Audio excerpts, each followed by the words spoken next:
المفروض ان هم موجودين في مصر كانوا في قائمه المنتخب في المباراتين الاخرى، يبقى معاه شناوي، معاه شوبير، حمزه علاء في مركز واحد اللي مش هيتلعب منه، مش هيقف فيه غير واحد بس من الثلاثه، والثلاثه مهمين، ومأمن مركز حراسه المرمى بثلاثه مهمين.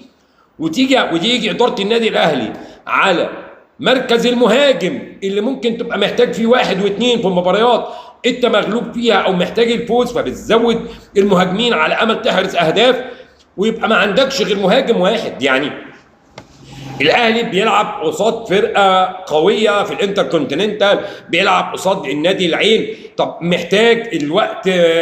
هو متاخر بهدف، فاضل 10 دقائق ربع ساعه في المباراه، سيناريو يبقى الاهلي عايز يزود قدره الهجوم بتاعته، مش ممكن ما يبقاش عنده غير وسام ابو علي. الاهلي ضيع وقت كتير، الاهلي بجد